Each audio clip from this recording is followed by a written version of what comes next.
దేవునిలో సంపూర్ణత అనే విషయాలు ఈరోజు నేర్చుకుంటున్నాము. దేవునికి ఇచ్చిన ఈ మాటలను బట్టి దేవునికి అనేకమైన కోట్లాది వందనాలు చెల్లిస్తూ మనం అందరం కూడా దేవునిలో సంపూర్ణంగా ఉండాలని దేవుడు ఆశపడుతూ ఈరోజు ఆన్లైన్లో ఉన్న వారికి, ఆఫ్లైన్లో ఉన్న వారికి కూడా దేవుడు దీవించి ఆశీర్వదించును కాక. దాని ముందు మనం దేవుని ఆరాధించుకుందాం.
దేవునికి మహిమ కలుగుగాక.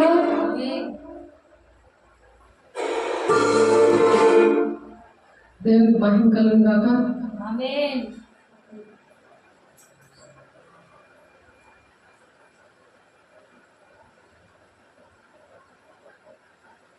కొలస్సీలు 2వ అధ్యాయం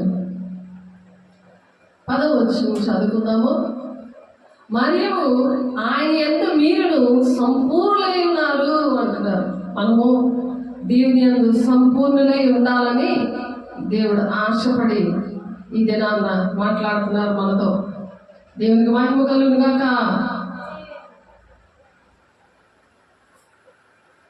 ఇంకా ఏమంటున్నారంటే ఆయన సమస్త ప్రధానులు కొంతమందిని దేవుడు ఎంచుకుంటారు. దేవుని మాటలు విన్న వాళ్ళే. ఆ మాటలు దేవుని మాటలు ఎలా ఉంటాయంటే మృదువైన మాట క్రోధమును చల్లారుస్తుందట, నొప్పించి మాట కోపమును రేపుతుందట. ఎవరైతే సంపూర్ణులుగా ఉండాలని దేవుడు ఆశపడుతున్నారో వాళ్ళు వింటారో వాళ్ళ మాటలు మృదువుగా ఉంటాయి. కోపం క్రోధం వచ్చినట్టుగా నొప్పించేటట్టుగా ప్రజల్ని ఉండదు. ప్రజలు అంటే దేవుడు సృష్టించిన బిడ్డలు అందరూ మతము కులము భేదం లేకుండా ప్రతి ఒక్కరు కూడా దేవుని బిడ్డలు. అందుకనే దేవుడు ఆయన ప్రాణం పెట్టి ప్రేమించాడు. ఎవరైనా ప్రాణం పెట్టి ప్రేమిస్తారా? ఆలోచించండి. మనము చేసిన తప్పులకి ఆయన ప్రాణాలు పెట్టాడు. ఆయన బలైపోయాడు. మనం ఇంకెక్కడికి వెళ్ళి బలి అర్పించుకునే పని లేదు. ఆయన మనిషి తప్పు చేశాడు కాబట్టి మనిషి బలైపోయాడు, ప్రాణం పెట్టేశాడు. ఆయన ప్రాణం పెట్టినంతగా మనల్ని ప్రేమించి మీరు సంపూర్ణులుగా ఉండాలి అని చెప్తున్నాడు.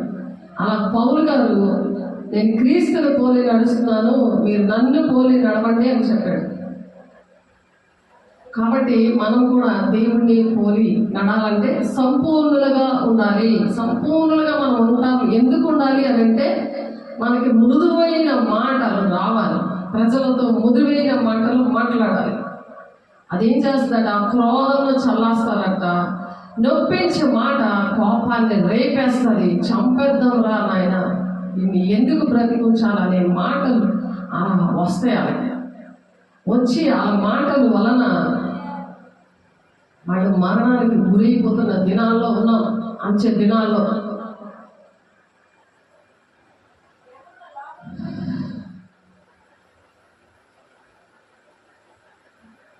కాబట్టి ఇక్కడ మరియు ఆయన యందు మీరును సంపూర్ణులై ఉన్నారు అని పౌలు గారు చెప్తున్నారు. ఎందుకంటే ఆయన నడిచాడు కదా.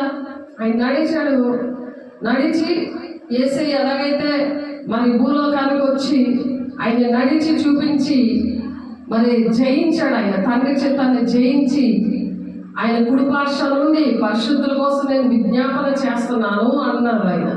కాబట్టి సంపూర్ణులుగా ఎవరైతే మనం ఉంటామో వాళ్ళ కోసం ఆయన విజ్ఞాపన చేస్తున్నాడు. ఎవరో ప్రార్థన చేయలేదు, ఎవరో నా కోసం ఏం చేయలేదు, ఎవరో నా మాట వినలేదు అని మనం బాధపడక్కర్లేదు. మన దేవుడు ఏం చెప్పారో అది చెప్పడమే పని. ప్రజలందరూ కూడా సుఖ సుఖశాంతులతో ఉండాలని దేశాలు, ప్రపంచము, మరి గ్రామాలు, మండలాలు, కుటుంబాలు అన్నీ కూడా సుఖశాంతులు ఉండాలని ఆయన ప్రాణం పెట్టారు. కాబట్టి అందుకే మనల్ని సంపూర్ణులే మీరున్నారు అంటున్నాడు. ఆయన సమస్త ప్రధానులను, అధికారులకు శిరస్సు అయి ఉన్నాడంట. ఆ సంపూర్ణులుగా ఉన్న వాళ్ళకి దేవుడే శిరస్సుగా ఉంటాడంట. ఆమె దేవుడే శిరస్సుగా ఉన్నప్పుడు ఏం చేస్తుంది? మృదువైన మాట ఏం చేస్తుందంటే కోపంగా ఉన్న మనిషికి చల్లారుస్తుందట. ఆ మాట ఓదారుస్తుంది, బాధలో ఉన్న వాళ్ళు ఓదారుస్తుంది. అనేక మంది ప్రతి ఒక్క కుటుంబాల్లో ఆర్థికంగా, శారీరకంగా, ఆత్మీయంగా అనారోగ్యాలతో ఇబ్బందుల్లో ఉన్నారు. దేవుడు లేడు అని అనుకుంటున్నారు. కానీ దేవుడు ఎలా ప్రేమిస్తున్నాడో, ఆ ప్రేమ ఎలాగ ఆయన ప్రాణం పెట్టాడో, ఎందుకు పెట్టాడో, ఎందుకు వచ్చాడో తెలియలేని పరిస్థితిలో ఉన్నారు. ఈ సంపూర్ణులకి దేవుడే శిరస్సుగా ఉండి నేర్పిస్తాడు. వాళ్ళకి మృదువైన మాటల ద్వారా. వాళ్ళకి కోపం వచ్చేస్తుంటుంది. ఇంటిలో రేషన్ లేక, ఇంటిలో అనారోగ్యాలు, తాగుడు, వ్యసనాలు, ఏది లేకపోయినా ఉండలేదు. కానీ ఆహారం మాత్రం సమృద్ధిగా ఉండాలి అని ఆశపడతారు. కానీ అప్పుడు అది లేనప్పుడు కోపం వచ్చి ఇంటిలో గొడవలు, సంఘంలో గొడవలు, గ్రామాల్లో గొడవలు, దేశంలో గొడవలు, యుద్ధాలు ఎందుకు వస్తున్నాయి? సంపూర్ణత లేదు. దేవుడు ఎందుకు ఆయన బలైపోయాడు? ఆయన ప్రాణం పెట్టేశాడు. అలా మనుషులు ఎందుకు ప్రేమించాడు? మనిషికి బదులుగా మనిషిగా వచ్చి ఆయన బలైపోయాడు. ఆయన ప్రాణం పెట్టేశాడు. మనం ఇంకా బలు అర్పించక్కర్లేదు. మనం సంపూర్ణులుగా ఉంటే చాలు. ఆయన పోలి నడిస్తే చాలు. ఆయన మానవుడుగా వచ్చి దైవత్వం కలిగి అటువంటి గుణాలతో వచ్చాడు. అలాగే మనం దైవత్వం కలిగి ఉంటే, దేవుని గుణాలు వస్తే సంపూర్ణులైనట్టు లెక్క. కాబట్టి జ్ఞానుల నాలుక మనోహరమైన జ్ఞానాంశములు పలుకుతుందట. బుద్ధిహీనుల నోరు మూఢ వాక్యాలు కుమ్మరిస్తుందట. మూఢ వాక్యాలు కూడా ఉన్నాయి, కానీ మూఢం. ఆ మూఢ వాక్యాల వల్ల కోపం రేపేస్తుంది. సాతాను అంత దూరి కోపం వచ్చేస్తుంది. చంపేద్దామరా నాయన, ఏదో విధంగా ఇలా అలా వేసేది కూడా చంపేశారు. శాస్త్రులు, సద్దువేయులు, ధర్మశాస్త్రోపదేశకులు దేవుడు మాట అని అనుకున్నారు. ధర్మశాస్త్రము అనేది దేవుడే మోషే ద్వారా మరి 40 రాత్రులు 40 పగళ్ళు ఆ కొండ మీద ఉన్నప్పుడు ఆయన అగ్ని చేతితో రాతి పలకల మీద 10 ఆజ్ఞలు రాశాడు. అది నిర్గమాకాండంలో ఉంటుంది ఆ మాటలు. నిర్గమాకాండంలో మీకు తెలుసు, నిర్గమాకాండంలో ఆ మాటలు ఉంటాయి. ఒకసారి చదువుదాం. ఎందుకు దేవుడు రాయించారు అలా ఉండమని. అవి రాసిన ఆయన కూడా పక్కన పెట్టేశారు. ఎవరైతే ప్రార్థన చేసి వచ్చారో ఆయన పట్టుకున్నారు మోషే గారిని. మోషే గారు భక్తుడు, దేవుడు రాయించాడు. మోషే నమ్మినట్టే నన్ను నమ్మట్లేదని దేవుడు బాధపడ్డాడు. అలాంటి నిందలు, అవమానాలు మనకు కూడా వస్తాయి. కానీ మనం ఎలా ఉండాలంట? మృదువైన మాట క్రోధాన్ని చల్లారుస్తుంది అన్నట్లుగా ఉండాలి. అలాగే మనం బ్రతకాలి. నేను తప్ప వేరొక దేవుడు నీకు ఉండకూడదు. పైన ఆకాశం అందే కానీ, క్రింది భూమి అందే కానీ, భూమి కింద నీళ్ళ అందే కానీ దేని రూపంలో విగ్రహంగా నేను చేసుకునకూడదు. వాటికి సాగిలి పడకూడదు, వాటిని పూజించకూడదు. ఎలాగైనా నీ దేవుడైన యెహోవా నేను రోషం గల దేవుడును. నన్ను ద్వేషించి వారి విషయంలో 3-4 తరాల వరకు తండ్రుల దోషములు కుమారుల మీదకి రప్పించుచు, నన్ను ప్రేమించి నా ఆజ్ఞలు గైకొన్న వారిని 1000 తరాల వరకు కరుణించి వాడనై ఉన్నాను. ఏది మనం ప్రేమించినా అది విగ్రహం కింద లెక్క వస్తుంది. దాన్ని పూజించకూడదు అంటున్నారు అక్కడ. దేనిని దేవుని కన్నా దేన్ని కూడా విగ్రహంగా చేసుకోకూడదు. సెల్ ఫోనే కానీ, మనిషే కానీ, బొమ్మనే కానీ, దేనైనా. ఎందుకంటే ఈయన ఆ దేవుడు కుమారుడు వచ్చి తన మహిమను మనకిచ్చాడు, ఆయన ప్రేమను మనకిచ్చాడు. అలా ప్రేమించమని ప్రతి ఒక్కరికి సంపూర్ణంగా ఉండాలని ఆయన ఆశపడ్డాడు. కాబట్టి విశ్రాంతి దినమును నీ దేవుడైన యెహోవా నామం వ్యర్థంగా ఉచ్చరించకూడదు. యెహోవా తన నామం వ్యర్థంగా ఉచ్చరించి వారిని నిర్దోషిగా అంచాడు. ప్రతిదానికి దేవుడే చేశాడు, దేవుడే ఉన్నాడు. నువ్వు చేసేసి అన్ని ఆయన మీద తోసేయకూడదు. విశ్రాంతి దినములు పరిశుద్ధంగా ఆచరించుటకు జ్ఞాపకం ఉంచుకొను. 6 దినములో నీవు కష్టపడి నీ పని అంతయు చేయవలెను. 7వ దినమని దేవుడైన యెహోవాకు విశ్రాంతి దినము. దానిలో నీవైనను, నీ కుమారుడైన, నీ కుమార్తె, నీ దాసుడైనను, నీ దాసి అయిన, నీ పశువైనను, నీ ఇండ్లలో ఉన్న పరదేశీయుని ఏ పని కూడా చేయకూడదు. 6 దినముల్లో యెహోవా ఆకాశములో, భూమియు, సముద్రమును, వాటిలోని సమస్తమును సృజించి 7వ దినమున విశ్రమించను. అందుచేత యెహోవా విశ్రాంతి దినమును ఆశీర్వదించి దాన్ని పరిశుద్ధపరచాడు. ఆ ఆశీర్వాదాలు మనకు రావాలి అంటే దేవుడు మాటలు వినాలి. 10 ఆజ్ఞలు కలిపి 2 ఆజ్ఞలుగా చేశారు. ఆ 2 ఆజ్ఞలు ఏంటంటే దేవుణ్ణి ప్రేమించి ఆయన ఆజ్ఞలు వేయకుండా ఒకటి, రెండోది నిన్ను వల్ల నీ పొరుగువారిని ప్రేమించడం ఒకటి. అన్ని ఇందులోనే ఇవి 10 కలిపి 2 ఆజ్ఞల్లో దేవుడు చేశారు. ఆ 2 ఆజ్ఞలు గైకొనడము చాలా ఈజీ. అలాగే దేవుని ఆజ్ఞలు, దేవుని మాటలు, దేవుని విధులు, కట్టడలు అనుసరించినప్పుడు సంపూర్ణంగా అవుతారనమాట. నరహత్య చేయకూడదు, వ్యభిచరించకూడదు, దొంగిలించకూడదు, నీ పొరుగు వారి మీద అబద్ధ సాక్ష్యం పలకకూడదు, నీ పొరుగు వారి ఇల్లు ఆశించకూడదు, నీ పొరుగు వారి భార్యనైనను, అతని దాసునైనా, అతని దాసినైనా, అతని ఎద్దునైనను, అతని గాడిదనైనను, నీ పొరుగు వారిని దేనిని కూడా ఆశించకూడదు అని చెప్తున్నారు. ఇది 10 ఆజ్ఞలు. కాబట్టి జ్ఞానుల నాలుగట మనోహరమైన జ్ఞానాంశాలు పలుకుతుందట. దేవుని మాటలే మనం పలకాలి. మనం ఎక్స్ట్రా మాట్లాడితే ఏం జరుగుతుందంటే, ప్రకటన 2వ అధ్యాయంలో చూడండి, ప్రకటన చాలాసార్లు చెప్పిన విషయాలే ఇవన్నీ కూడా. కానీ మనం సంపూర్ణంగా ఉంటే దేవుడే శిరస్సై ఉండి దేవుడు నడిపిస్తాడు. సంపూర్ణంగా లేకపోతే సాతానుడు శిరస్సగా ఉండి నడిపిస్తాడు. దేవుడే ఫ్రీడమ్ ఇచ్చాడు మనకి. ఆశీర్వాదము, శాపము ద్వితీయోపదేశకాండంలో ఉంటుంది. అది మనం ఏంటంటే ఆశీర్వాదాలు కావాలంటే దేవుడినే శిరస్సుగా పెట్టుకోవాలి. ఈ 10 ఆజ్ఞల్లో ఉన్నవి అన్ని కూడా చెయ్యాలి. నిన్ను వల్లే నీ పొరుగు వారిని ప్రేమించాలి, దేవుడిని ప్రేమించి ఆయన ఆజ్ఞలు కైకొనాలి. అవన్నీ కలిపి 2 ఆజ్ఞలు. కాబట్టి ఈ 2 ఆజ్ఞలు పాటించాలంటే దేవుడి మాటలు కరెక్ట్గా చెప్పాలి, కరెక్ట్గా పాటించుకోవాలి. అప్పుడు సంపూర్ణంగా ఉండి దేవుడే వాళ్ళు నడిపిస్తాడు. అందుకే రోమా 8:14 ఎంతమంది అయితే నా మూలంగా నడిపించబడతారో వాళ్ళే నా కుమారులు, నా కుమార్తెలు అంటున్నారు. ఇప్పుడు మన శిరస్సు ఎవరు? దేవుడు. అదే మనం కొలస్సీ 2వ అధ్యాయంలో 10వ వచనంలో మనం మాట్లాడుకున్నాం. ఆయన మీరును సంపూర్ణంగా ఉన్నారు, ఆయన సమస్త ప్రధానులకు, అధికారులకు శిరస్సు అయి ఉన్నాడు. మనం అధికారులుగా, ప్రధానులుగా మనం ఉన్నాం. అందుకే మనకి శిరస్సుగా దేవుడు ఉన్నాడు.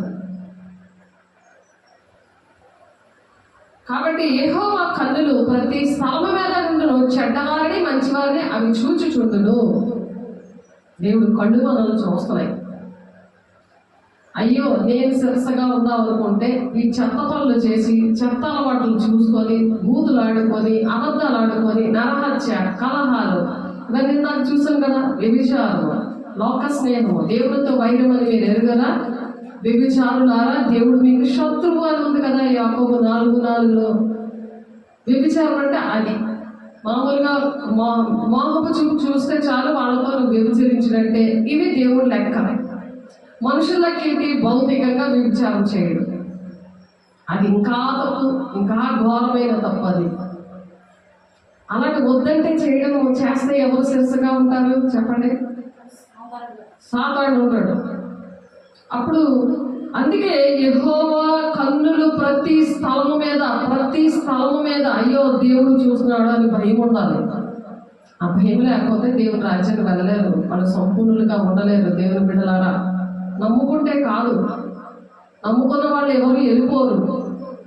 దేవుడు ఏం చెప్తున్నారో అవి వినాలి, మనం చెప్పాలి. అందుకే ప్రధానులు, అధికారులు అని దేవుడు అధికారం ఇస్తాడు, అటువంటి అభిషేకం ఇస్తాడు. అలాగే చెప్పకపోతే ఈ గ్రంథమందున్న ప్రవచన వాక్యములను విను ప్రతి వారికి నేను సాక్ష్యం ఇచ్చినది ఏమనగా అని యోహాను గారు పద్మాసు దీపంలో ఉండి దేవుని దగ్గర కొన్ని మాటలు తీసుకొని ఆ దర్శనం ద్వారా యోహాను గారు ప్రకటన గ్రంథంలో 22:18-19 వచనాల్లో ఆయన సాక్ష్యం ఇస్తున్నాడు. ఏంటంటే ఏమనగా అంటున్నాడు, ఎవడైనాను వీటితో మరి ఏదైనా కలిపినేడా, కలిపి చెప్పకూడదు. నీ ఇష్టం వచ్చిన బోధ, నీ ఇష్టం వచ్చిన మాటలు చెప్తే యాకోబు 3:1 మరీ కఠినమైన తీర్పు ఉంటుంది అని చెప్తున్నారు. మరీ కఠినమైన తీర్పు ఉంటుంది. మనం ఏదైనా తీసేసినా పెట్టినా మరీ కఠినమైన తీర్పు. నెక్స్ట్ ఇంకా ఉన్నాయి, చూద్దాం. ఇవి చాలాసార్లు చెప్పిందే, కానీ సంపూర్ణంగా అవ్వాలి కదా. కాబట్టి మనకి దేవుడు ఈరోజు మళ్ళీ మరొకసారి చెప్తున్నారు, బాధపడకండి, మళ్ళీ చెప్తున్నానని. ప్రతి వారికి నేను సాక్ష్యం ఇచ్చినది ఏమనగా, ఎవడైనా వీటితో మరి ఏదైనా కలిపినేడలా ఈ గ్రంథంలో వ్రాయబడిన తెగుళ్ళు వస్తాయట. తెగుళ్ళు దేవుడు వానికి కలుగజేయును. దేవుడే తెగుళ్ళు తెస్తుంటే దేవుడి దగ్గరే మోకరించి దేవుని ఆలయంలో ప్రార్థన చేసుకోవాలి. మనుషులు ఎవరో వచ్చి చేయరు. నువ్వు చేసింది నువ్వే కొడుకోవాలి, నీ ఒళ్ళు నువ్వే కొడుకోవాలి, నీ హృదయం నువ్వే కొడుకోవాలి. ఎవరో వచ్చి కడగరు. చెరువులో తీసుకెళ్ళి గేదెని కడిగినట్టు కడుగుతారా? చెప్పండి ఒకసారి, ఆలోచించండి. మనం జంతువులు కాదు కదా, దేవుని బిడ్డలం కదా. తప్పు చేసినప్పుడు మన కన్నీరు రావాలి. ఒకరు చెప్తుంటే ఇంకొకరు విన్ని కడుక్కోవడం కాదు. అందుకు వాక్యం అనేది దేవుడే ఉన్నాడు అని, వాక్యమే మనల్ని బ్రతికిస్తుందని పాటలు పాడుకుంటున్నాం. ఈ వాక్యమే నన్ను బ్రతికించాలని పాట పాడుకుంటాం. కాబట్టి ఎవడైనా ఈ ప్రవచన గ్రంథమందున్న వాక్యములలో ఏదైనా తీసివేసినలా దేవుడు ఈ గ్రంథంలో వ్రాయబడిన జీవ గ్రంథంలోను, ఎక్కడ జీవ గ్రంథంలో మన పేర్లు ఉండాలి సంపూర్ణంగా, అందుకే అవ్వాలి. యేసయ్య శిరస్సుగా మనకు ఉండాలి. ఆమేన్. కాబట్టి ఎవడైనా ఈ ప్రవచన గ్రంథంలో ఉన్న వాక్యములో ఏదేను తీసివేసినట్లా దేవుడు ఈ గ్రంథములో వ్రాయబడిన జీవవృక్షములలోను, జీవవృక్షం ఉంది అక్కడ. జీవవృక్ష ఫలాలు భుజింపదిస్తాను అని ప్రకటన గ్రంథంలో ఉంది. పరిశుద్ధ పట్టణంలోను అంటే పరలోక రాజ్యం, బంగారు పట్టణం అని. ఇప్పుడు మనం 60-70 సంవత్సరాలు బతుకుతాం. చనిపోతే ఇది సంపూర్ణంగా ఉంటే దేవుని రాజ్యానికి వెళ్తాం. అనేక మందిని తీసుకువెళ్తాం. దేవుని మార్గానికి ఎంతమందిని అయితే కనిపిస్తారో వాళ్ళు ఆకాశంలో నక్షత్రాల వలె ప్రకాశిస్తారు ఉంది. అలా మనం ప్రకాశించాలని దేవుడు ఆశపడి ఈరోజు మనతో మాట్లాడుతున్నారు. దేవునికి మహిమ కలుగును గాక. హల్లెలూయా. దేవుడి గ్రంథములో వ్రాయబడిన జీవ గ్రంథములోను పరిశుద్ధ పట్టణంలోను వారికి పాలు లేకుండా చేస్తాడట. ఎవరైతే తీసేస్తారో వాక్యము ఉన్నట్టుగా చెప్పాలి. దేవుడు మాటలు ఎలా ఉన్నాయో అలాగా చెప్పాలి. మన ఇష్టం వచ్చిన మనం చెప్పకూడదు, చాలా జాగ్రత్తగా చెప్పాలి. అందుకనే పరిపూర్ణులు ప్రధానులుగా మరి ఎలాగించుకున్నాడట, సంపూర్ణంగా ఆయన శిరస్సుగా ఉంటే వాళ్ళు ఎలా ఉంటారు?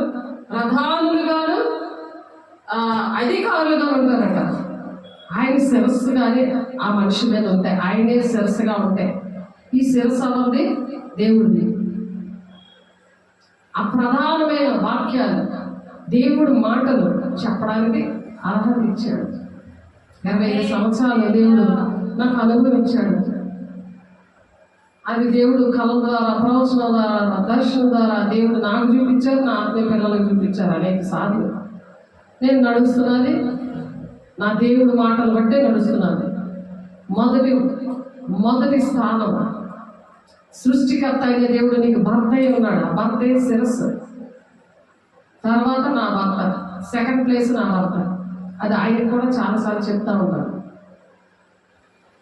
అందుకనే దేవుడు ప్రధానులుగాను అధికారులుగాను ఉంచాడు. ఈ విజయనగరంలో 3 దిక్కుల జిల్లా ప్రెసిడెంట్గా దేవుడు పెట్టాడు. నాకు ఎవరో తెలియదు, ఎవరో తెలియదు, వాళ్ళు పెట్టారు నన్ను. అధికారం, నాయకత్వం ఎందుకు ఇస్తారంటే దేవుని బిడ్డల మీద, మరి చీకట్ల మీద, బంధకాల మీద అధికారం. అవన్నీ లేకపోయినా పర్లేదు, కానీ దుష్టుడి మీద అధికారం ఇచ్చి ఆయన రెక్కలకి చాటున దాచి ఉంచుతాడు. ఆయన ప్రేమించేలాగా దేవుడు చేస్తాడు. ఆయన ప్రేమించినప్పుడు ఆయన ఆజ్ఞలు గైకున్న వారిని 1000 తరాల వరకు దీవెనగా ఉంచుతాడు. అది మనకిచ్చిన ఆశీర్వాదం. అది ఎవరు ఎంత డబ్బు పెట్టినా కొనుక్కోలేంది, మనం కొనుక్కోలేంది. కాబట్టి పరిశుద్ధ పట్టణంలో పాలు లేకుండా చేస్తాడట. కాబట్టి దేవుడికి ఇష్టంగా మనము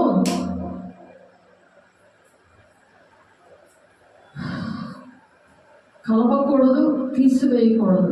ద్వితీయోపదేశకాండం 12:32 నేను మీకు ఆజ్ఞాపించుచున్న ప్రతి మాటను అనుసరించి చేయవలెను. దానిలో నీవు ఏమీ కలపకూడదు, దానిలో నుండి ఏమీ తీసివేయకూడదు. ఎంత జాగ్రత్తగా చెప్పాలి. దేవుడు ఎందుకు పిలుపు, దర్శనం మీద అన్నీ విడిచిపెట్టి తీసుకొచ్చాడు నన్ను. ఉద్యోగాన్ని, కుటుంబాన్ని అన్నీ విడిచిపెట్టి వైజాగ్ నుండి విజయనగరం ఒకటినే తీసుకొచ్చాడా? ఈ మాస ఏరియాలోని 6 ఏరియాలో పనిచేసి మళ్ళీ దేవుడు స్థిరంగా చర్చించి ఎందుకు నిలబెట్టాడు? గవర్నమెంట్ లెక్కలో పెట్టాడు. మళ్ళీ నన్ను ఎందుకు పెట్టాడు? దేవుడి మాట మనం వింటే పరిపూర్ణులుగా చేస్తాడు. ప్రజల దృష్టిలోనూ దేవుడి దృష్టిలోనూ మనం ఉంచుతాడు. ఆయన మనం భూమిగంతముల వరకు సాక్షిగా ఉండాలని చెప్తున్నాడు ఆయన.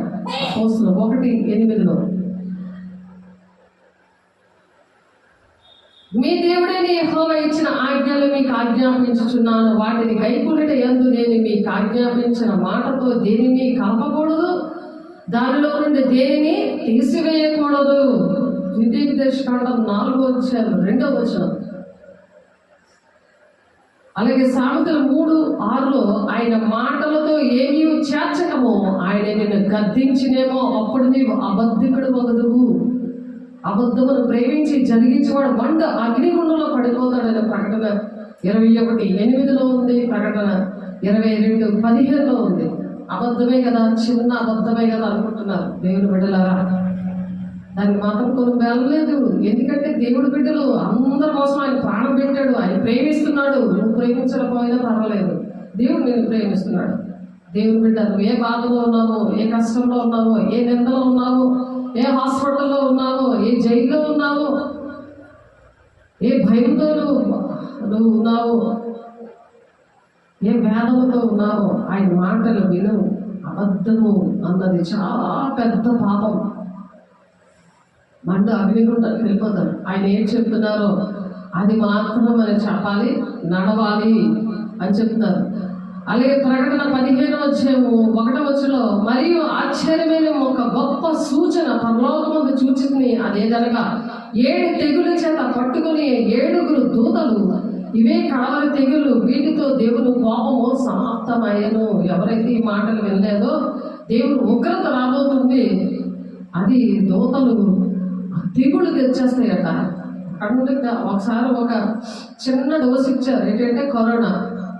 ఎలా పెట్టల్లా రాలిపోయారు, సమాధి అలాగ పోగైపోయి అవన్నీ కూడా ఒక గోతులో కప్పెట్టేసి అక్కడే అడ్రస్ లేదు.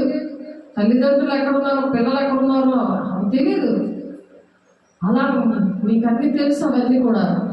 ఎందుకంటే దానికన్నా భయంకరంగా వస్తుందని ముందుగా చెప్పారు ప్రవక్తల ద్వారా. అది నెరవేర్పు ప్రకటన 15:1 ఉంది. కాబట్టి మనము దేవుని ఆజ్ఞను పాటించాలి. 7 తెగుళ్ళ చేత పట్టుకొని ఉన్న ఆ 7 దూతలు నిర్మలమును ప్రకాశమానమైన రాతిని ధరించుకొని రొమ్ముల మీద బంగారు దట్టీలు కట్టుకొని కొనిన వారే ఆ ఆలయంలో నుండి వెలుపలకు వచ్చింది. అప్పుడు 4 జీవులలో ఒక జీవి యుగములు జీవించు దేవుని కోపముతో నిండి ఉన్న 7 బంగారు పాత్రలను ఆ 7 దూతలకు ఇచ్చెను.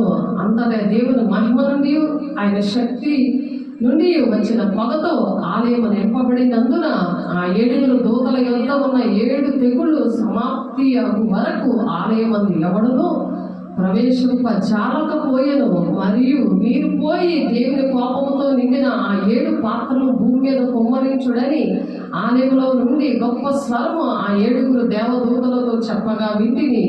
అంతటా మొదటి దూత వెలుపలికి వచ్చి తన పాత్రలో భూమి మీద కుమ్మరింపగా ఆ క్రూర మృగము యొక్క ముద్ర గల వారిని దాని ప్రతిమకు నమస్కారం వచ్చి వారికి బాధకరమైన చెడ్డ పుండ్లు పుట్టెను.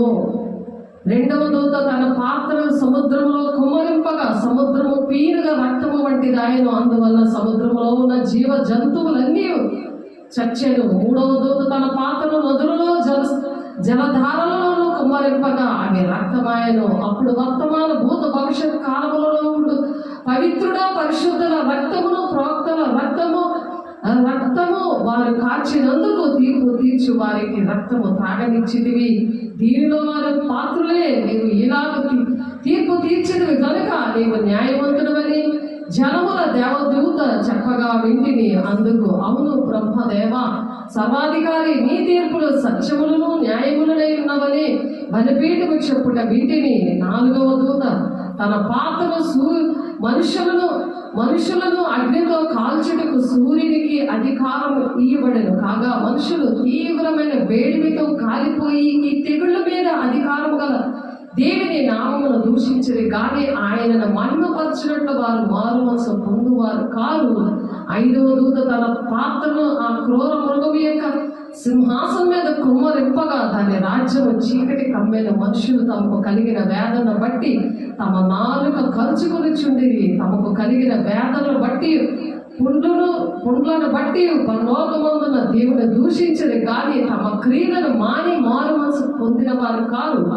ఆరో దూత తన పాత్రను ఎప్పటిసారి మహానది మీద కుమ్మరింపగా తూర్పు నుండి వచ్చి రాజులకు మార్గము సిద్ధపరచబడినట్లు దాని నీళ్లు ఎండిపోయాను. మరియు ఆ ఘట సర్పము నోట నుండి, క్రూర మృగము నోట నుండి, అబద్ధ ప్రవక్త నోటి నుండి కప్పల వంటి 3 అపవిత్ర ఆత్మలు బయలువెడలగా చూచితిని. అవి సూచనలు చేయునట్టి దెయ్యముల ఆత్మలే. అవి సర్వాధికారి అయిన దేవుని మహాదినము జరుగు యుద్ధమునకు లోకమంతటా ఉన్న రాజులను పోగు చేయవలని వారి యొద్దకు బయలు వెళ్ళి హెబ్రీ భాషలో హర్మెగద్దోను చోటుకు వారిని పోగు చేసెను.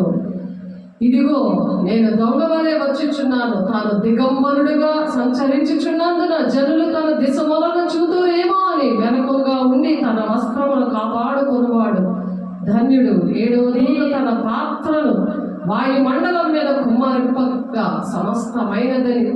సమాప్తమైనదని చెప్పుచున్న ఒక గొప్ప స్వరము గర్భాలయంలో ఉన్న సింహాసనం నుండి వచ్చెను. అప్పుడు మెరుపులను, ధ్వనులను, ఉరుములను పుట్టెను. పెద్ద భూకంపమును కలిగెను. మనుషులు భూమి మీద పుట్టినది మొదలుకొని అట్టి మహాభూకంపము కలగలేదు. అది అంత గొప్పది. ప్రసిద్ధమైన మహాపట్టణము 3 భాగములు అయ్యను. అన్యజనులు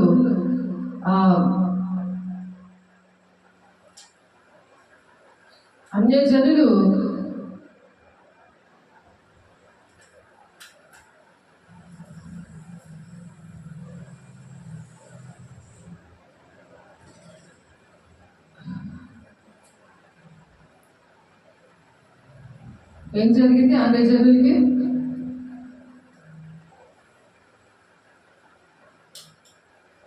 చూడండి, అన్యజనులు చదవండి, అక్కడ చూస్తున్నారా?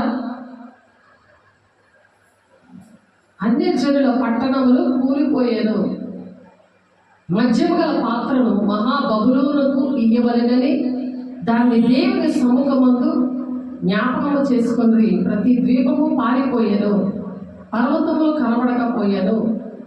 5 మణుగుల బరువు గల పెద్ద వడగండ్లు ఆకాశం నుండి మనుషుల మీద పడెను. ఆ వడగండ్ల దెబ్బ మిక్కిలి గొప్పదైనందున మనుషులు ఆ దెబ్బను బట్టి దేవుని దూషించిరి. ప్రకటన 15వ అధ్యాయము 6వ వచనము, మళ్ళీ ప్రకటన 16వ అధ్యాయము 6వ వచనం నుండి మరి ప్రకటన 16వ అధ్యాయము 21వ వచనం వరకు ఇప్పుడు చదవమైంది. ప్రకటన గ్రంథం 15వ అధ్యాయము 6వ వచనం నుండి ప్రకటన గ్రంథం 16వ అధ్యాయం 21వ వచనం వరకు ఇప్పుడు చదవమైంది. ఎందుకంటే ఇవి జరగడానికి ఇవి జరగడానికి ఉగ్రత దినాలు అన్నమాట. ఇవి కృపకాలం. ఏ తప్పు చేసినా, మనం ఏది అబద్ధం ఆడినా, ఏ తప్పు చేసినా వెంటనే క్షమాపణ దొరికే దినాలు, కృపకాలం. ఈ కృపకాలంలో అన్ని క్షమించబడతాయి. తర్వాత వచ్చే పనిష్మెంట్లు అవి దేశం మీదకి, ప్రపంచం మీదకి, ప్రతి ఒక్క మనిషి మీదకి కూడా ఆ వస్తాయని మనం ఏంటంటే చాలా జాగ్రత్తగా ఉండాలి. అలా జాగ్రత్తగా ఉండడానికే మనము సంపూర్ణులుగా ఉండాలి. అవన్నీ కూడా ముందు అవి యోహాను గారు పద్మాసు ద్వీపంలో చెరలో వేయబడినప్పుడు ఆయన చూసిన దర్శనం, అది నెరవేర్పు జరగడానికి ముందుగా దేవుడు మనతో ఈ విషయాలు మాట్లాడుతున్నారు. కాబట్టి యెహోవా కన్నులు ప్రతి స్థలం మీద నుండును, చెడ్డవారిని మంచివారిని అవి చూచుచుండును. సాత్వికమైన నాలుక జీవవృక్షము. మన నాలుక సాత్వికంగా ఉండాలి. దానిలో కుటిలత ఉండిన ఎడల ఆత్మకు భంగము కలుగును. కుటిల అంటే కుటిలమైన మాటలు, దేవుడి మాటలు కుటిలమైనవి కాదు. మనుషుల మాటలు కుటిలంగా ఉంటాయి.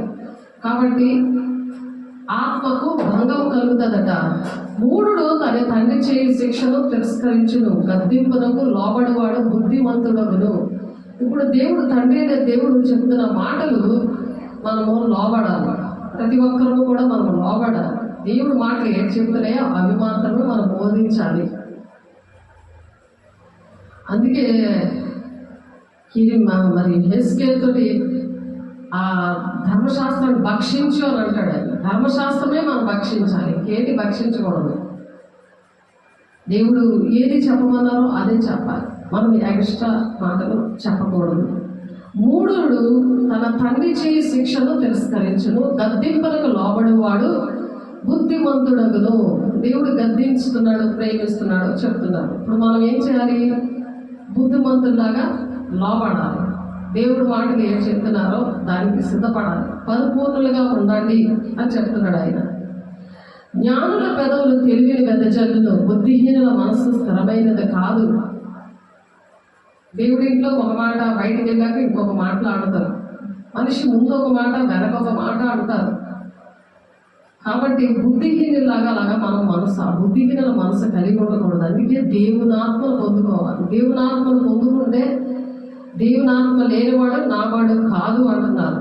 ఆయన ఆత్మ ప్రకారం నడవకపోతే నా కుమారులు నా కుమార్తెలు కాదంటున్నాడు. మరి ఆయన శిరస్సుగా ఉంటాడంట. శిరస్సుగా ఉన్నప్పుడు ఎలా ఉండాలి అని చెప్పిన మాటలే చెప్పాలి. ఆయన ఏం చెప్తున్నారో అలా మనం నడవాలి, ఇంకొకరిని నడిపించాలి. అలా ప్రధానమైన మనుషులుగా దేవుడు ఎంచుకున్నాడు. మనల్ని కూడా రక్తం ఇచ్చి అందుకు కొనుక్కున్నాడు ఆయన. ప్రకటన 5వ అధ్యాయము 9, 10 వచనాల్లో నానా భాషల్లో మాట్లాడేవారిని, నానా దేశంలో ఉన్న వాళ్ళని, ప్రతి ఒక్కరిని కూడా నేను రక్తం ఇచ్చి కొనుక్కున్నాను అంటున్నాడు. కొనుక్కున్నప్పుడు దేవుడు మాట వినకపోతే పనిష్మెంట్ ఇస్తున్నాడు కదా, అదే పనిష్మెంట్ ఇప్పుడు మనం చదువుకున్నాం ఇందాక. కాబట్టి ఆశీర్వాదాలేంటి? పరిశుద్ధ పట్టణంలో ఉంటారని చదువుకున్నాం. ఆ పరిశుద్ధ పట్టణంలో ఉండి జయించమని ఆయన సింహాసనం మీద కూర్చోబెట్టుకుంటాడంట. మరి కూర్చోబెట్టుకుంటున్నప్పుడు మరి ఆయన సింహాసనం మీద కూర్చోవాలని దేవుడు ఎంతగా ప్రేమించారు. నా మాటలు వింటే నాకన్నా మీరు గొప్ప కార్యాలు చేస్తారు అని అంటున్నాడు ఆయన. మనం అటువంటి కార్యాలు చేసినప్పుడు ప్రేమ అనేది వస్తుంది. ఒక్కొక్కరిలోని కూడా, ప్రతి ఒక్కరిలో ప్రేమ అనేది ఉంటుంది. మనుషుల్లో ప్రేమ ఉంటుంది. అందుకే జ్ఞానుల పెదవులు తెలివిని వెదజల్లుతాయట, బుద్ధిహీనుల మనసు స్థిరమైనది కాదు. భక్తిహీనులు అర్పించి బలులు యెహోవాకు హేయములు. ఆ భక్తి లేకుండా నువ్వు బలు అర్పించినా ఏం చేసినా దేవునికి ఇష్టము లేదు. యథార్థవంతుల ప్రార్థన ఆయనకి ఆనందకరము అని చెప్తున్నాడు. అలా యథార్థంగా ఉండి ప్రార్థన చేయాలి. దేవుడితో మాట్లాడిన మరి సంపూర్ణులుగా మనం ఉన్నప్పుడు యథార్థంగా మాటలు వస్తాయి. లోపల ఒక మాట, బయట ఒక మాట ఉండదు. యథార్థవంతుల ప్రార్థనే నేను వింటాను అంటున్నారు ఇక్కడ. సామెతల 15వ అధ్యాయం 8వ వచనం. యథార్థంగా మనం ఉన్నామా లేదా? దేవుని మనసు కలిగి ఉన్నప్పుడు యథార్థంగా మాట్లాడతాం. భక్తిహీనుల మార్గము యెహోవాకు హేయము, నీతిని అనుసరించి వారిని ఆయన ప్రేమించును. నీతిగా బ్రతుకుతా ఆయన ప్రేమిస్తాడు. ఆయన ప్రేమించినప్పుడే ఆయన మనకు కంచె వేస్తాడు, మనల్ని కాపాడుతాడు. నీకు నేను కాపరిగా ఉండుట మానలేదు అన్నాడు కదా అక్కడ. మనకి ఏమని చెప్పారు? 17 నేను నీకు కాపరిగా ఉండుట మానలేదు, ఘోరమైన దినాలు చూడవల్లని నేను కోరలేదు, నీకే తెలిసి ఉన్నది, నా నోట నుండి వచ్చిన మాట నీ సన్నిధిలో ఉన్నది అంటున్నాడు. నీ సన్నిధిలో ఉంది. ఆయన సన్నిధి ఎప్పుడు వస్తుంది? ఆయన మాటలు విన్నప్పుడు. మనం ఎక్స్ట్రా మాట్లాడితే ఆ సన్నిధి ఉండదు. పరిశుద్ధాత్ముడు దుఃఖపడి వెళ్ళిపోతాడు. మన గృహాల్లో కూడా అన్నీ ఉంటాయి, కానీ దేవుడు ఉండడు. దేవుడికి ఇష్టమైన ఉండవు. అంటే దేవుడు మాటలు, దేవుని మాటలు, ఆయన దక్షిణ హస్తం అంటే సాహసకార్యం చేస్తున్నాడు ఆ గృహంలో. ఆయన దేవుని మాటలు పాటలు మనం వినాలి, అవి నేర్చుకోవాలి దేవుని దగ్గర నుంచి. కాబట్టి అలా ఉండాలి అని దేవుడు ఈ మాటలు చెప్తున్నారు. ఆపత్కాలంలో నీవే నా ఆశ్రయము, నాకు ధైర్యము, నాకు అధైర్యము పుట్టింపకము అని ఇర్మియా గారు ధైర్యం కావాలని అడుగుతున్నాడు. ఆపత్కాలంలో నీవే నాకు ఆశ్రయము అని చెప్పి, ఆయన ఆశ్రయం, ఆయనే మనకు ఆశ్రయం. కాబట్టి ప్రయాసపడి భారం మోసుకొనుచున్న సమస్త జనులారా నా యొద్దకు రండి, నేను మీకు విశ్రాంతి కలుగు చేస్తానని మత్తయి 11:28 ఉంది. మాకు చర్చికి ఆ వాక్యం పెట్టాలని నాకైతే తెలియదు, కానీ దేవుడు ఆ చర్చికి ఆ వాక్యం పెట్టారు. ఆయనే తీసుకొచ్చి పెట్టారు. దేవుని బిడ్డలు తీసుకొచ్చారు. అవి నేను ఆలోచించలేదు. అక్కడ అలా పెడదాము, అక్కడ బ్యానర్ పెడదాము, అలా ముందు అలా చేద్దాం నేనైతే అనుకోలేదు. కానీ దేవుడు కాపరిగా ఉన్నందుకు ఆ మాట పెట్టాడు అనమాట. అది నాకు అర్థమైంది. అలాగే మన కాపరిగా ఉన్నప్పుడు దేవుడు ఘోరమైన దినాలు మనం చూడాలని, ఇప్పుడు ఆ 7 పాత్రలు కుమ్మరిస్తే ఎటువంటి పరిస్థితులు వచ్చే ఘోరమైన దినాలు కదా అవి. అలాంటివి చూడకుండా ఉండాలంటే మనము సంపూర్ణంగా ఉండాలి అని చెప్తున్నారు.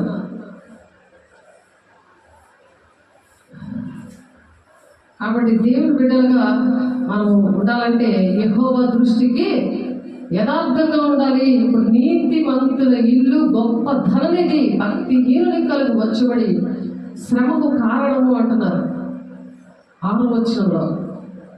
నీతిమంతుని ఇల్లు గొప్ప ధననిధి, అందరికి కూడా ఇచ్చేవారిగా పెట్టేవారిగా పెడతారు. అందుకే పవిత్రంగా ఉండాలి, పరిశుద్ధంగా ఉండాలి, దేవుని మాటలు వినాలి, దేవునితో స్నేహం చేయాలి, దేవుని ప్రేమించాలి. అదే హిందీలో పాట పాడుతున్నాం. అదే ఈ లోకంలో ఏది కూడా రాదు, అది ఈ భూమి మీద ఏది కూడా రాదు. నేను విడిచిపెట్టలేదయ్యా అని చెప్పి ప్రతి నిమిషం కూడా నువ్వు నాకు కావాలి, నువ్వు నాతో ఉండాలి అని మనం పాడుతున్నాం. కాబట్టి యెహోవా దృష్టికి మనము ఎలా ఉండాలంట? 2వ దినవృత్తాంతాలు చూద్దాం. 2వ దినవృత్తాంతాలు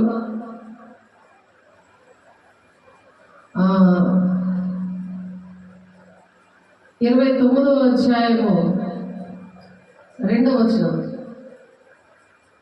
అతడు తన పితరుడకు దావీదు చర్య అంతటి ప్రకారము యెహోవా దృష్టికి యథార్థముగా ప్రవర్తించను. యెహోవా దృష్టికి యథార్థంగా ప్రవర్తించాడంట. ఎవరిని చూసి? దావీదు గారిని చూసి. దావీదు గారి దగ్గర నుంచి, తన పితరుల దగ్గర నుంచి కూడా అలాగే యథార్థంగా ఉన్న వాళ్ళు ఎవరూ లేరట. 19 రాజులు ఉన్నారంట, కానీ వాళ్ళలో ఎవరు కూడా లేరట. ఇక్కడ హిజ్కియాకి మరణకరమైన రోగం వచ్చినప్పుడు మరి హిజ్కియా దావీదు ఎలాగ తన చర్య యెహోవాకి యథార్థంగా ఉందో అలా ప్రవర్తించి ఉంచాడంట. అలాగ ప్రవర్తించాడంట. మొదటి వచనం చూస్తే హిజ్కియా ఏలన ఆరంభించినప్పుడు 25 ఏళ్ల వాడై 25 సంవత్సరాలు అంట హిజ్కియా మరి రాజుగా ఏలుబడి చేస్తున్నప్పుడు 29 సంవత్సరముల యెరూషలేములో ఏలను అతని తల్లి జకర్యా కుమార్తె. అతని తల్లి ఎవరు? జకర్యా కుమార్తె. ఆమె పేరు అబియా. ఆ జకర్యా కుమార్తె అబియా మాటలు విన్నాడు హిజ్కియా. అలా పెరిగాడు. మరి అలాగే ఆ దావీదు తాత కూడా తను పోలి నడిచాడు అనమాట. దావీదు ఏ విధంగా అయితే నడిచాడో వీళ్ళను పోలి తాను నడిచినందుకు దేవుని సన్నిధిలో మోకరించాడు.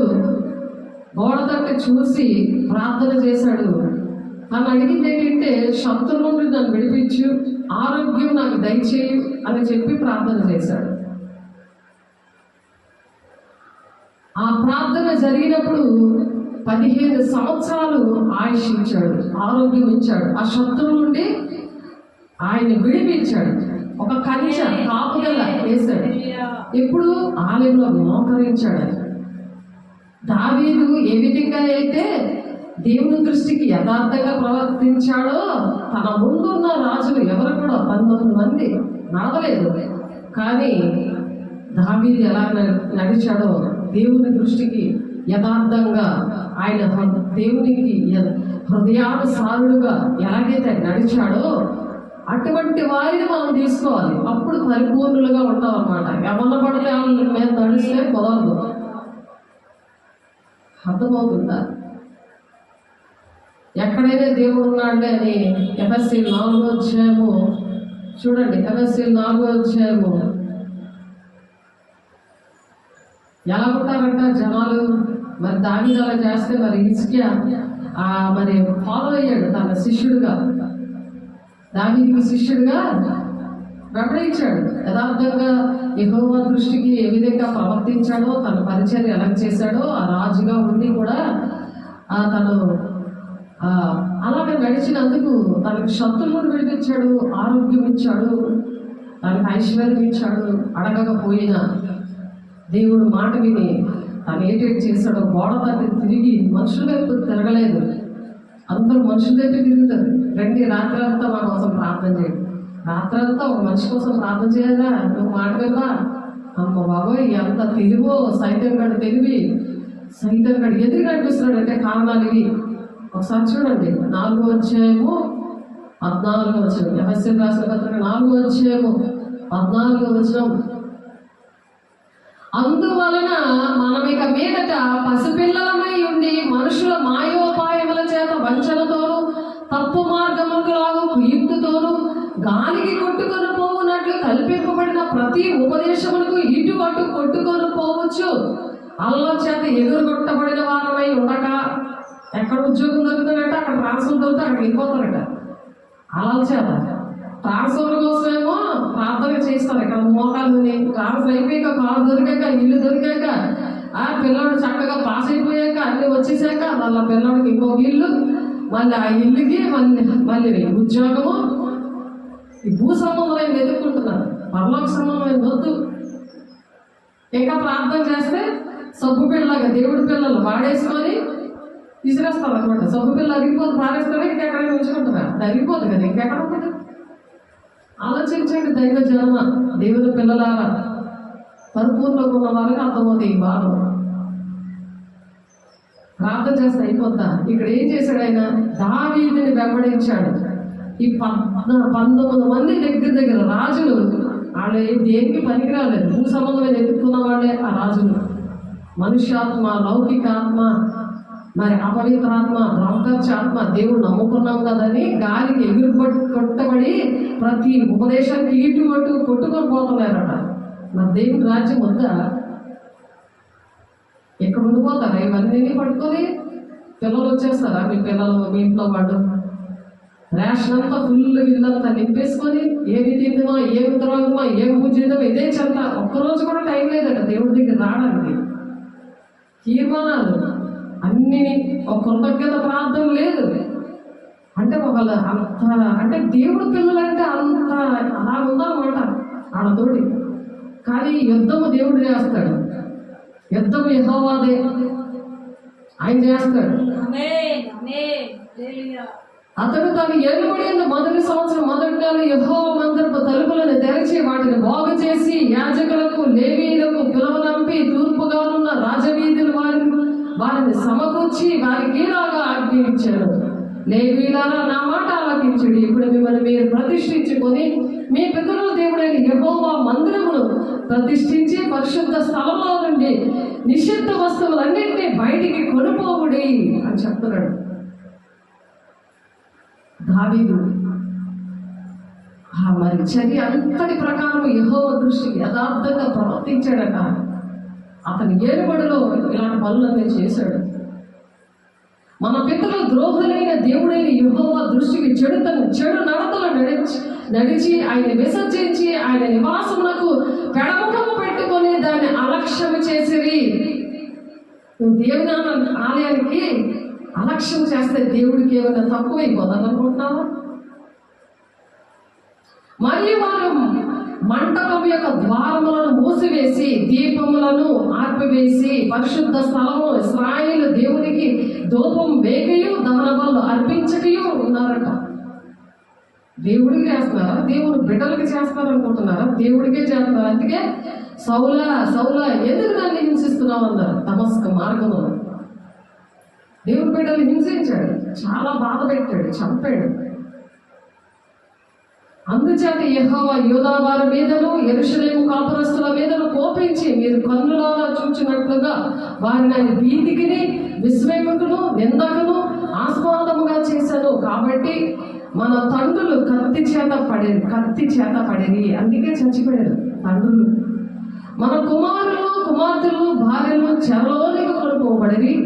ఇప్పుడు మన మీద ఉన్న ఇశ్రాయేలు దేవుడని యెహోవా మహోగ్రత చల్లారినట్లు ఆయనతో మనము నిబంధన చేయవల్లనే నా మనస్సులో అభిలాష పుట్టేను. ఒక నిబంధన చేసుకోవాలి మనం కూడా. దేవుని ఇల్లు అంటే ఏంటి, దేవుని పని అంటే ఏంటి సంపూర్ణంగా ఉన్న వాళ్ళకి అర్థమవుతాయి. అది నా కుమారులారా తనకు పరిచారకులైంది ధూపము వేయించుటకును తన సన్నిధిని నిలిచెటకును తనకు పరిచయం చేటుకును యెహోవా మిమ్మల్ని ఏర్పరచుకుంది కనుక మీరు అశ్రద్ధ చెయ్యకుడి. ఒక్కరోజు కూడా ఆపకుండా ఇక్కడ బలిపీఠం దగ్గర దేవుని యొక్క సేవ జరుగుతూ ఉంటుంది. అందుకే దేవుడు నేర్పించాడు. నాకు తెలియదు ఇవన్నీ చదువుతున్నాను, ఇప్పుడే చదివిస్తున్నాడు దేవుడు. కాబట్టి దినము కూడా సేవ చేయాలి అని చెప్పి ఎక్కడున్నది? అపోస్తుల కార్యం చూడండి. అపోస్తుల కార్యం 2వ అధ్యాయం. ఒకరోజు ఆబ్సెంట్ అయితే నేను ఊరుకోను, అందుకే వినాలి మీరు చక్కగా. అపోస్తులు 2వ అధ్యాయం. దేవుడికి శిరసగా ఉంటే ఆ శిరస్సు ఊరుకోదు. నాకు తెలియదు ఇవన్నీ. దేవుడు శిరస్సుగా ఉండడం కావాలా వద్దా? సైతాన్ని శిరస్సు కావాలా? అపోస్తుల కార్యం 2వ అధ్యాయంలో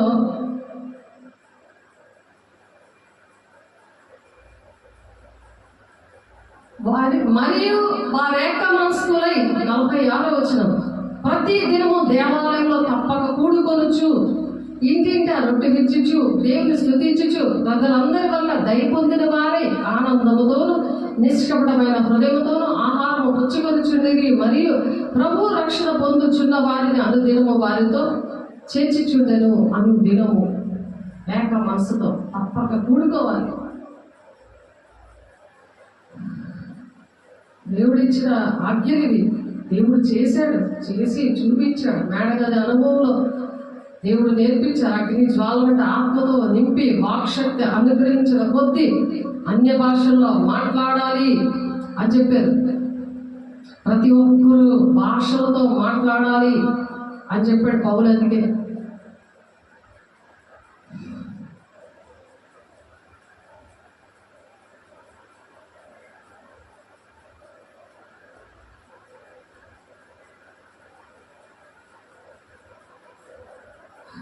కాబట్టి మార్గదర్శిగా దావీదు గారు ఉన్నారు. యేసయ్యేమో గురువుగా ఉన్నాడు. యేసయ్యని పోలి మనం నడవాలి. మార్గదర్శకులుగా మీకు సేవకులు ఇస్తారు, ప్రధానులుగా నాయకులుగా మీకు ఇస్తారు. అది మీరు అర్థం చేసుకోవాలి. మీకు మధ్యవర్తిగా మీకు ఇచ్చినప్పుడు, అధికారులుగా ఇచ్చినప్పుడు వాళ్ళు ప్రేమతో చెప్పినప్పుడు వినాలి. కాబట్టి యెషయా 38వ అధ్యాయంలో 38:2-3 వచనం చూద్దాం. ఎహెస్కేలు ఏ విధంగా, ఎహెస్కేలు కదా, హిజ్కియా ఏ విధంగా ప్రార్థన చేశాడో చూద్దాం. అలా మనం ప్రార్థన చేయాలి. యెషయా గారు రాస్తున్నారు. యెషయా 38వ అధ్యాయము 2వ వచనం. అతడు తన ముఖము గోడ తట్టు తిప్పుకొని, కష్టం వస్తే దిద్దుబాటు చేసుకోవాలి, సరి చేసుకోవాలి. అనారోగ్యం వచ్చినా, నీ పిల్లల మాట వినకపోయినా, నీకు ఇహలోకము సంబంధమైనవి, ఫస్ట్ పరలోక సంబంధమైనవి దేవుళ్ళు సంపూర్ణంగా ఉండడం కోరుకోరు. తర్వాత నీతిని రాజ్యాన్ని వెతకాలి. అప్పుడు నీ పరలోక తండ్రి తెలుసు, నీకు ఏది కావాలో ఆయనే ఇస్తాడు. ఇప్పుడు ఈయనకి కూడా అలాగే ఇచ్చారు.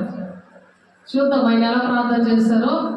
అతడు తన ముఖమును గోడ తట్టు తిప్పుకొని, యెహోవా యథార్థ హృదయుడై యెహోవా అని చెప్పి ప్రార్థన చేస్తాడు. ఎలా ఉన్నది ఆయన హృదయం? యథార్థంగా ఉంది, కపటం లేదు, నాకేమీ జరగలేదు, నా భర్త వెళ్ళిపోయాడు, రాలేదు, నా కొడుకేమో భ్రష్టుడిలా ఉన్నాడు, ఏమీ జరగలేదు అని నిందలేయట్లేదు. అక్కడ లోపలేమో కపటం పెట్టుకొని సేవకులతో దేవునితో ఉంటే జవాబులు రావు. ఎలా ఉందంటే ఆయన హృదయం యథార్థంగా ఉంది. యెహోవా యథార్థ హృదయుడనై సత్యముతో నీ సన్నిధిని నేను ఎట్లు నడుచుకుంటునో, సత్యముతో నీ సన్నిధిని నేను ఎలా నడుచుకున్నానో, నీ దృష్టికి అనుకూలంగా సమస్తము నేను ఎట్లు జరిగించినో కృపతో జ్ఞాపకం చేసుకో అని బతులాడుకుంటున్నాడు, ఏడుస్తున్నాడు గోడ తన తిరిగి. హిజ్కియా మరణకరమైన రోగం వచ్చేసింది అలాంటి మనిషికి. అప్పుడు ఏమంటావు? నేను రోజు రాలేదా చర్చికి? నేను అన్ని చేయలేదా? దేవుని కట్టడలు అనుసరించలేదా? దేవుని ఆజ్ఞ పాటించలేదా? అంటవా? అలాగలేదు. కృపతో జ్ఞాపకం చేసుకోమని హిజ్కియా కన్నీళ్లు విడిచుచు యెహోవాను ప్రార్థింపగా, యెహోవా వాక్కు యెషయాకు ప్రత్యక్షమై, యెహోవా వాక్కు ఎవరికి ప్రత్యక్షమైంది? యెషయాకు ప్రత్యక్షమైంది. యెషయాయే చెప్తున్నాడు, నీకు మరణకరమైన రోగం వచ్చింది అని. మళ్ళీ యెషయాతోనే మాట్లాడుతున్నాడు. హిజ్కియా అక్కడ ప్రార్థన చేస్తుంటే, నువ్వు సరి చేసుకోవాలి, సరి చేసుకుంటున్నాడు. అక్కడికి వచ్చి ఒకసారి జ్ఞాపకం చేసుకోవాలి. నీ దృష్టికి అనుకూలంగా సమస్తమును నేను ఎట్లు జరిగించానో, ఎలా నడుచుకున్నానో, నీ సన్నిధిలో నేను ఎలా ఉన్నానో అని యథార్థమైన హృదయంతో ప్రార్థన చేస్తున్నాడు. కపటం కుళ్ళు అదే పెట్టుకోలేదు. నేను ఇన్ని చేశానని అహంకారంగా గర్విష్టిగా ప్రవర్తించలేదు. యెషయాకు ప్రత్యక్షమై ఈలాగు సెలవిచ్చెను, నీవు తిరిగి హిజ్కియా వద్దకు పోయి అతనితో ఇట్లను, పితడైన దావీదునకు దేవుడైన యెహోవా నీకు సెలవిచ్చిన దేవనగా, నీవు కన్నీళ్లు విడిచుట నేను చూచితిని. ఇందాక చూసాం కదా, యెహోవా దేవుడు కళ్ళుతో అందరినీ చూస్తాడని. ఆయన చూశాడట, ఇక్కడ ప్రార్థన చేయడం, హిజ్కియా కన్నీళ్లు విడడం చూశాడట. అది యెషయాతో చెప్తున్నాడు. ఆయన నేను కన్నీళ్లు విడచడం చూశాను. ఆయన బతులాడుకుంటున్నాడు కానీ వాదించట్లేదు. ఆయన మీద నువ్వు చేస్తావా చెయ్యవా అని దెబ్బలాడట్లేదు. నాకెందుకు చేయడం, నాది ఏ తప్పు ఉందో నువ్వు చెప్పాలి అని అనట్లేదు. అలా అంటున్నాడు. ఇప్పుడు అన్నీ కూడా దేవుడు ఇస్తుంటుంటే, ఆశీర్వాదం ఇస్తుంటే ఇంకేం తప్పు ఉంది, నా భర్త ఇంకా రాలేదంటే. అవిశ్వాసమైన భర్త భార్యను బట్టి పరిశుద్ధపరచబడతారా? లేకపోతే పిల్లలు అపవిత్రులు అయిపోతారని 2 కొరింథీ 7:14 ఉంది. నువ్వు అపవిత్రంగా ఉన్నావు. ప్రవక్త అయిన యెహెజ్కేలు ఏమన్నాడు? నేను అపవిత్రమైన పెదవులు గలవాడను అని చెప్తున్నాడు. అప్పుడు దేవదూత వచ్చి ఆ నాలికని పట్టకాలతో కాలుస్తుంది, ఒక అగ్నినిప్పు తెచ్చి.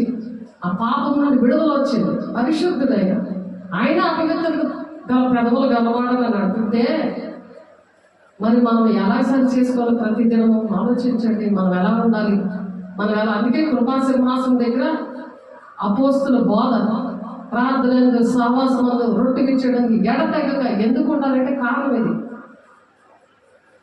అనుక్షణం కూడా మన ద్వారా ఏదో ఒక పొరపాటు జరుగుతుంది. అది మనల్ని విమర్శించుకుంటూ తీసుకోమంటున్నాడు ఆయన. అక్కడే ఇందాక అపోస్తుల కాలంలో 1 కొరింథీ 11వ అధ్యాయం లాస్ట్ వచనాల్లో ఉంటుంది. విమర్శించుకుంటూ నన్ను జ్ఞాపకం చేసుకుంటే దీన్ని చెయ్యండి. ఆయన నీ ఇష్టం వచ్చాడు, నీ కష్టాలు వచ్చాడు జ్ఞాపకం చేసుకుంటావా? రోజు వద్ద అయినా నువ్వు సంపూర్ణంగా అవ్వే అనేక మందిని దేవుని రాజ్యాన్ని నడిపించవా? నీ రాజ్యం నువ్వు కట్టుకుంటావా? దేవుని రాజ్యానికి రావా? దేవుని రాజ్యాన్ని కట్టవా? దేవుని బిడ్డలు నీకు అవసరం లేదా?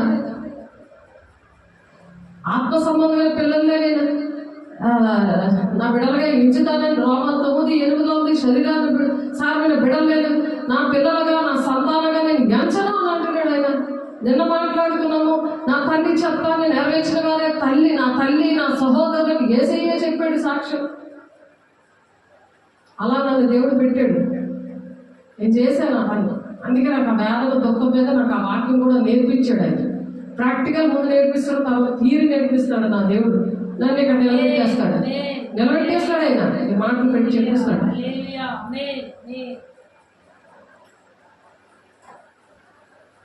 కన్నీరు విడిచి చూచి తిని నీ ప్రార్థన నేను అంగీకరించున్నాను. జాబు రావట్లేదంటే ఎవరి కారణం? సేవకులా? దేవుడా? మనమే కాదు. ఇంకా 15 సంవత్సరాల ఆయుష్ నీకు ఇచ్చేదను, మరియు ఈ పట్టణమును నేను కాపాడుచు నిన్నును ఈ పట్టణమును అశ్షూరు రాజు చేతిలో పడకుండా విడిపించేదను. పట్టణాన్ని కాపాడేస్తున్నాడు అన్నాడు. నీ ఇంటినే కాదు, ఇంట్లో ఉన్న వాళ్ళందరికీ నీ ద్వారా, నీ కన్నీళ్ళ ద్వారా విడుదల వచ్చింది. దానికి పట్టణానికి అందరికీ విడుదల వచ్చింది. మన కన్నీళ్ళు ఎంత విలువైనగా దేవుడు ఎంచుతాడు. మనుషులు ఎంచుతాడా? మనుషుల దగ్గర నువ్వు ఏడుస్తావు. రేపు పొద్దు నా కొడుకే నేను తంతాడు పట్టుకొని. నువ్వు దేవుడింటి నువ్వు వదిలేసి వాడికి జడిసిపోయి అంటాడు కదా. నీకు వృద్ధాప్యంలో నీకు చూస్తాడా?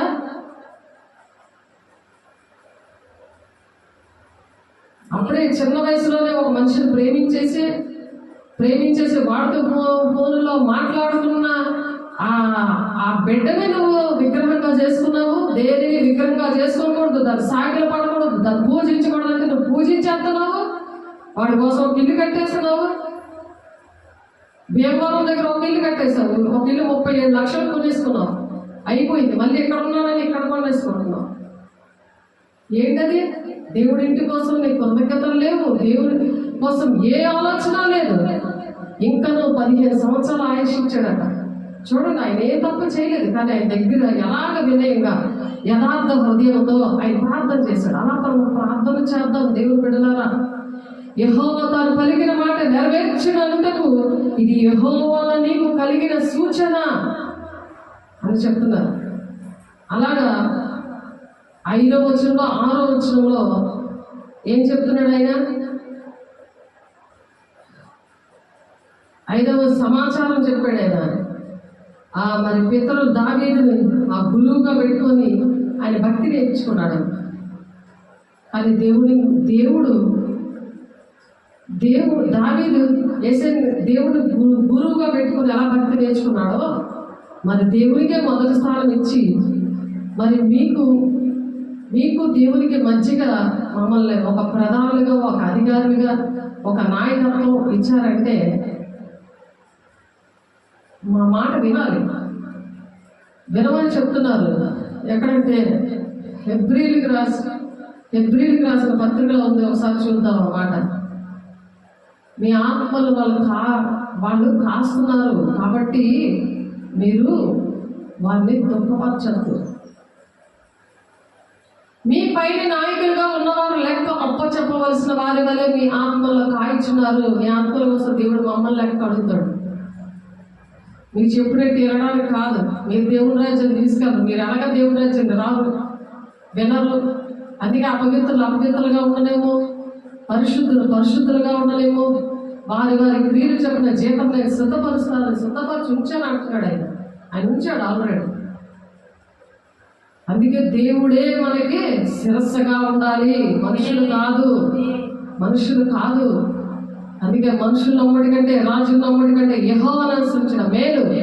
ఆయన ఆశ్రయించిన ప్రజలకు ఏ మేలు పొందే ఉండదు అంటాడు ఆయన. కాబట్టి నాయకత్వం ఇచ్చాడు, ప్రధానులుగా ఉండడానికి సంపూర్ణమైన ఆ మనసు. ఎవరికైతే దేవుని సంపూర్ణులుగా ఉంటారో, మీరు సంపూర్ణులై ఉన్నారు. ఆయన సమస్త ప్రధానులలో అధికారులకు శిరస్సై ఉన్నాడు. ఆయన శిరస్సై ఉన్నాడు కాబట్టి నేను దేవుడు గురువుగా నేను పెట్టుకున్నాను, ఆయన మాట వింటున్నాను. అందుకే ఇక్కడ అందుకే రాస్తున్నారు హెబ్రీ గ్రంథకర్త, మీ పైన నాయకులుగా ఉన్నవారు లెక్క చెప్పవలసిన వారి వలె మీ ఆత్మలు కాయచున్నారు. ఎవరు ఆత్మలు కాస్తున్నారు? మీ ఆత్మలు ఎవరు కాస్తున్నారు? సేవకులు కాస్తున్నారు. నీకు కాపరిగా ఉంటే నేను మానలేదని నాతో చెప్పాడు ఆయన. నేను ఏడుస్తుంటే ఇలాగే నన్ను బాధపడుతుంటే, దేవా మరి ఎవరి దగ్గర ఏడుస్తాం? మేము దేవుని దగ్గర ఏడుస్తాం.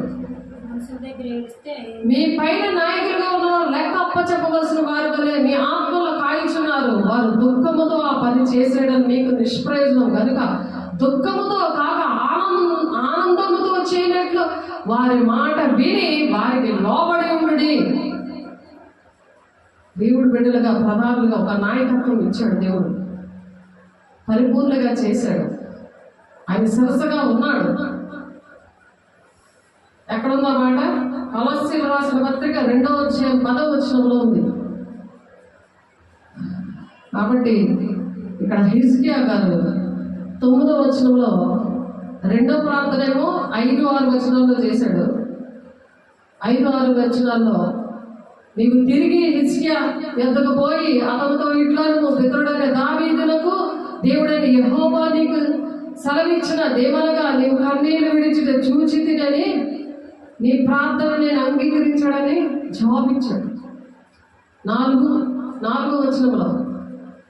ఇక్కడ 5-6 వచనాల్లో నీవు తిరిగి హిజ్కియా వద్దకు పోయి అతని గిట్లను పితరుడైన దావీదునకు దేవుడైన యెహోవా నీకు సెలవిచ్చిన దేవనగా దేవుడు కన్నీళ్లు విడిచడం చూశానని ఆ జవాబు చెప్పి ఆ ప్రార్థన అంగీకరించి, ఇక 15 దినాలు 15 సంవత్సరాలు ఆయుష్ నీకు ఇస్తాను, మరి పట్టణమును కాపాడుతాను, నిన్ను ఈ పట్టణమును అశ్షూరు రాజు చేతుల నుండి నేను విడిపిస్తాను, నీకు కంచెగా నేను కోటగా నీకు ఆశ్రయంగా నేను ఉంటాను అని హామీ ఎవరు పలుకుతారు? మనుషులు చెప్తారు కదా, ఉంటారా?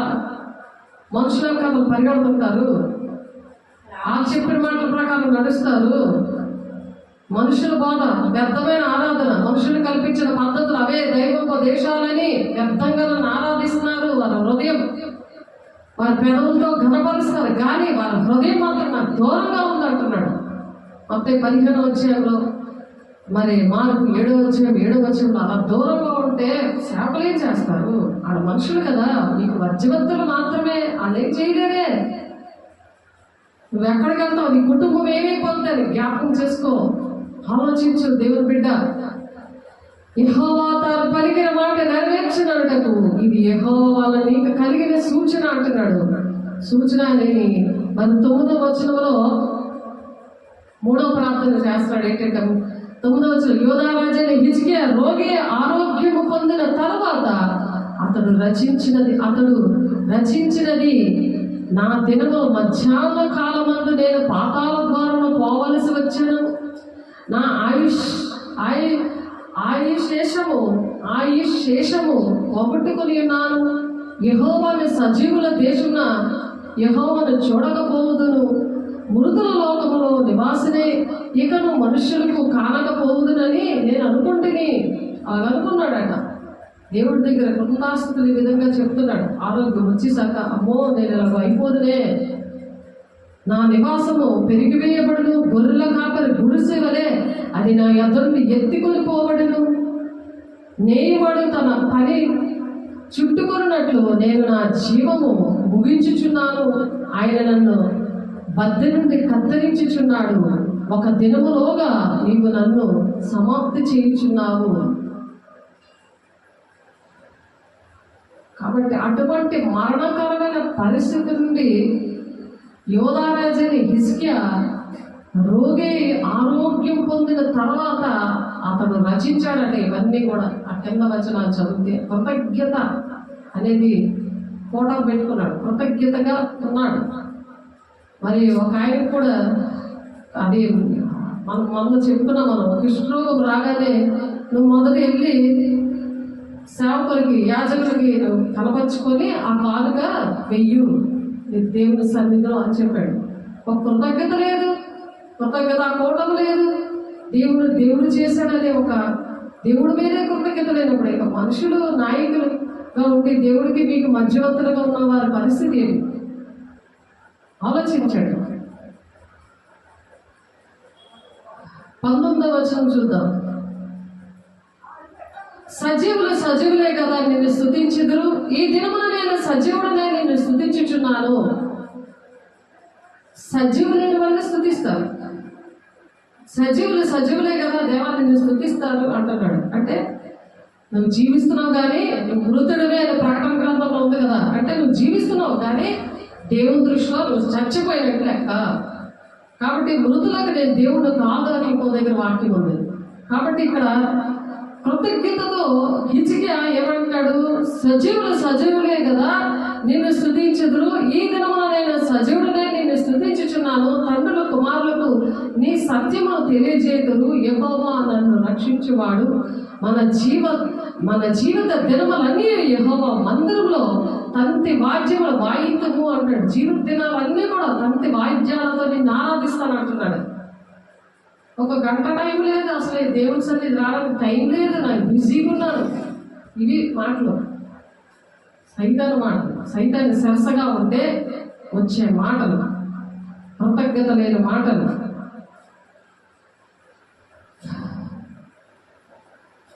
దేవుడి మాటలు దీవించును గాక. ప్రార్థన చేసుకుందాము. పరిశుద్ధుడ, ప్రేమగల దేవ, అభిషక్తుడ, మహిమగల దేవ, అయ్యా దావీదుని ప్రభా ఏ విధంగా నాయన హిజ్కియా నాయన శిష్యుడిగా మరి తన పరిచర్యలో ఏ విధంగా నాయన వెంబడించాడో ప్రభు అట్టి కృపను మాకు దయచేయండి ప్రభా, మా బిడ్డలకు దయచేయండి ప్రభు. ఎవరైతే చేతులెత్తి నిన్ను అడుగుతున్నారో ప్రతి ఒక్క సార్వత్రిక సంగమా, మరి చేయనెత్తి ప్రార్థన చేస్తున్న సంగమా, దేవుడు మిమ్మల్ని దీవించాలని ఆశీర్వదించాలని దేవుడు మనసారా కోరుకుంటున్నాడు. కాబట్టి దేవా మమ్మల్ని దీవించడానికి వందనాలు. హిజ్కియాని దీవించినట్టుగా ప్రభు మాకు కూడా నేను హయాన తండ్రి అనారోగ్యాల నుండి విడిపించండి, బంధకాల నుండి విడిపించండి. అయా తండ్రి మా పట్టణం నాయన మా దేశాన్ని కాపాడండి మీరు. అయ్యా ప్రతి ఒక్కరు కూడా సుఖశాంతులతో ఉండాలి కాక నాయన. దానికి మతం కులం భేదం లేదయ్యా, మనుషులు పెట్టుకున్నది ప్రభు. అయ్యా నువ్వు అందరి కోసం ప్రాణం పెట్టిన దేవుడు నాయన. మహిమగల దేవా నీ మహిమతో నింపండి, నీ అభిషేకంతో నింపండి. సంపూర్ణంగా పరిపూర్ణంగా మమ్మల్ని నాయన దీవించి ఆశీర్వదించి కొరతలేని ఆత్మతో మమ్మల్ని నింపి నా తండ్రి ప్రతి ఒక్కరిని దర్శిస్తున్నందుకు అయ్యా ప్రతి ఒక్కరితో మీరు మాట్లాడి నీ రాజ్యాన్ని వారసులుగా ఉండడానికి తండ్రి చిత్తం నెరవేర్చి నాయన తండ్రి నీకు ఇష్టంగా నాయన బ్రతకడానికి అనేక మందికి దీవెనకరంగా ఆశీర్వాదకరంగా ఉండడానికి మీరు ఆశీర్వదించి పంపిస్తున్నందుకు కొరతలేని ఆత్మతో నింపుతున్నందుకు ఆటంకపరుస్తున్న ప్రతి దురాత్మ శక్తులారా యేసునామములో పాతాళానికి అణిగిపోవుగాక, కాలిపోవుగాక. యేసునామములో మహిమగల నామములో దిద్దుబాటాత్మను కుమ్మరించండి. మహిమ పొందుకోండి. సాక్షిగా భూది గంతముల వరకు సాక్షిగా మీరు నిలబెట్టుకుంటున్నందుకు చెల్లిస్తూ వేసే పరిశుద్ధ నామములో బ్రతిమలాడి వేడుకుంటున్నాం తండ్రి. ఆమేన్. తండ్రి యొక్క దీవెన, కుమారుని యొక్క కృప, పరిశుద్ధాత్మ యొక్క నిత్య సహవాసము ప్రతి ఒక్కరికి కూడా సదాకాలము తోడేంటి నడిపించును గాక. ఆమేన్. God bless you. దేవుడు దీవించును గాక. వందనాలు.